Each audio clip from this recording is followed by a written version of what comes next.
Beatrice was a maid that served at events. She had always received hatred and mockery from the Lagos elites, but she never minded the humiliation, not when she had bills to pay. Tonight was a night like that. Anita was working in a ballroom filled with the most wealthy folks of Lagos. She moved quietly among them, balancing a tray of champagne flutes. Her uniform was faded, the fabric worn thin at the elbows. She kept her eyes down, careful not to draw attention until attention found her.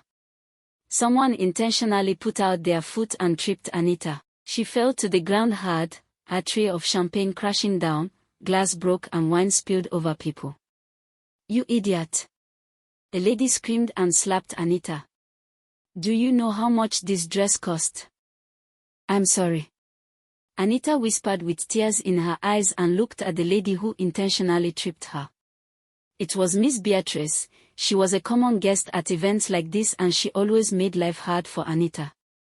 "Careful with that tray, Maid," Miss Beatrice's voice sliced through the chatter. The young socialite smirked, her diamond earrings catching the light. "If you spill on the CEO's suit, I'll make sure you suffer for it. You worthless idiot." A ripple of laughter followed. Anita's cheeks burned, but she said nothing, her fingers tightening on the tray. She had learned long ago that dignity sometimes meant silence. At the center of the room, Mr. Okoro, the company's powerful CEO, a man who had helped her pay her school fees once, was giving a speech. His voice was steady, until it wasn't. A sudden gasp. His face drained of color. Then, without warning, he collapsed. The room exploded into chaos. Guests screamed, heels scraped against marble floors as people backed away. Security rushed forward, but they stood frozen, muttering about waiting for paramedics. 30 minutes out, someone shouted. But Anita knew he wouldn't last that long.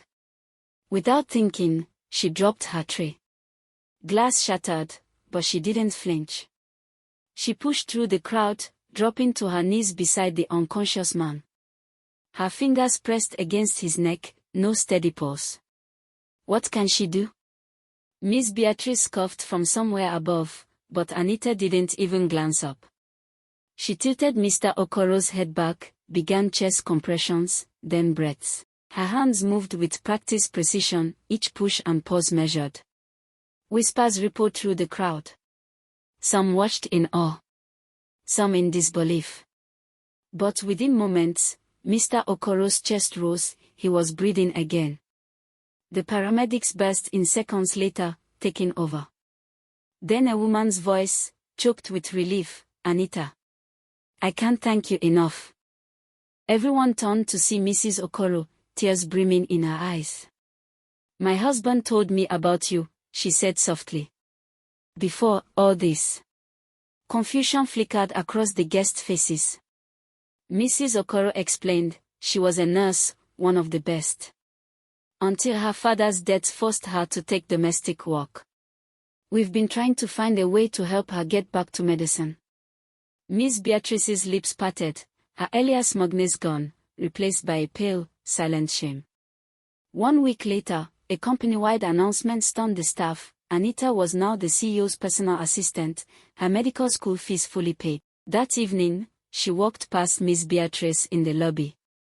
No words were exchanged, but the silence spoke volumes. Anita's head was high, her step steady. Never judge a person by their uniform.